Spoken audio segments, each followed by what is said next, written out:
from Germany, and most of those you guys will never ever hear because they're just not meant for the public eye. But the stories I will tell you is exactly what they were talking about, as the character of the kind of man he was. And my favorite story, I probably tell it all the time, I sound like a broken record. I was coming back from Fiji. I was on a 14-hour flight. My flight and my wife's flight was separated, and I was pushing her mother-in-law, all her baggage, my baggage, cart. We got off in the airport in Hawaii. It was 3 o'clock in the morning. The airport was closed. I had no idea where I was, what was going on.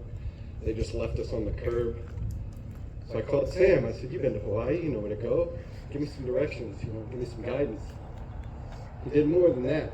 He wired me $250 to get breakfast, sent an Uber to my location to pick me up, and got a hotel room for me and my family to stay in until the airport opened.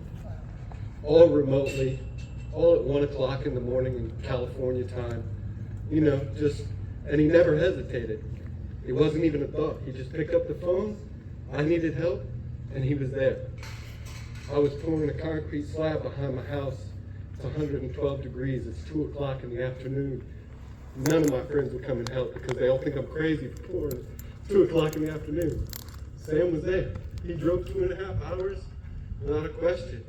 And he struggled and he moved everything. He did 90% of the work. He pushed me out of the way half the time. He always thought of himself ahead of everybody else. And I don't know a lot of you down here, but I know that you were a part of that in his raising of his character.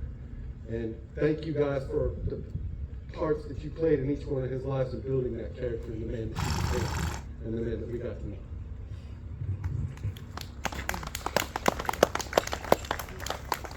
Sam was literally the first person I met when I got to Germany, which was my first real duty station. Sergeant Acosta couldn't wait to dump me off quicker because it was a Saturday and he didn't want his whole Saturday taken up in processing a new soldier. Sam and Dan here had gotten there like a couple months before me, so he pawned me off on them, and pretty much from that moment on, Sam and Ortiz and I were completely inseparable. I probably spent more nights either passed out in his room or later in his apartment than in my own place. He just cared about everybody, and like Tim said, he never wanted there to be anything he couldn't do. Like, did he ever actually learn to weld? Because we definitely let him weld because he said he could do it. He learned. He had one prior experience. All right, awesome. Yeah. So when we were in Afghanistan, we had these little line of sight radios that connected the cops to the main fob, and they were on these like little narrow antenna masts that were like meant for a radio antenna. So one of them just kept going out. So they sent Sam and I over there. We took the antenna down, lined it up. Every time we put it back up, it would still be like out of sync. So finally it's like, let's just do it while it's up on the pole. He's like, I know how to drive a forklift. And so they had a forklift at the cop.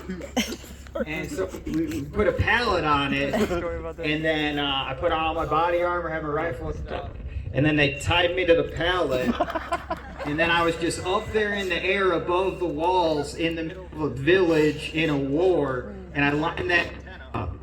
And I'll tell you what, Sam didn't really know how to drive a forklift.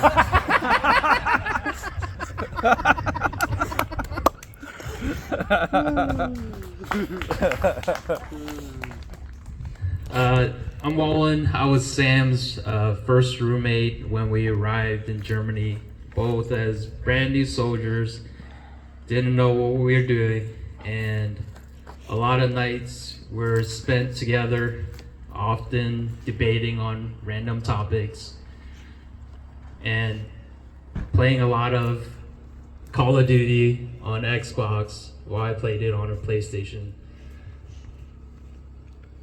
There were a lot of funny times when we would spend nights together and jumping off roofs and stuff. But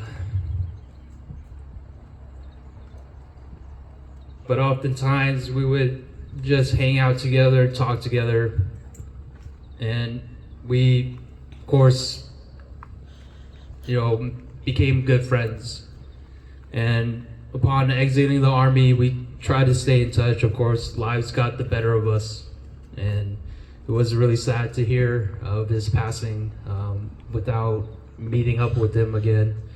And the last time I saw him was in 2019 with Paul and Powell, just drinking at a brewery in Berkeley.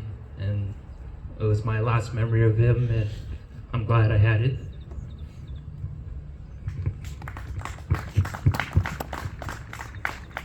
I'll add that one of those nights of jumping out windows happened to have been when I was on duty, by the way. So thanks for that, Sam. For those that don't know me, I'm Dan. I had the pleasure of working with Sam.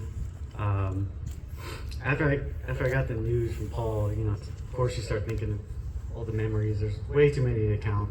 Most of them involve these guys. I started thinking about the type of man that he was. So he's a few years older than me. He was a little more mature and older than the general new Army private is. I was 19, new Army private. Away from home for the first time in a foreign country, no less, in Germany. He was, in the literal sense, like my big brother. I'm the oldest child. I didn't have any older siblings. The conversations this weekend thinking about it taught me a lot about not just being better, not pushing me better to be better at my job, but just kind of the basics of being a man. Just to kind of put it bluntly. He was there. We had a lot of sincere conversations. If you were in his friend group, you were his family. When he got married and later on and moved off post, his house became like our second home. We pretty much weren't. That's pretty much where we were on the weekends. We weren't in the barracks. We were out with Sam and his family. And I think I've been holding it in a lot until today, and it sort of finally hit me, and I kind of finally accepted it, just let it go. Let the tears fall. Thank you.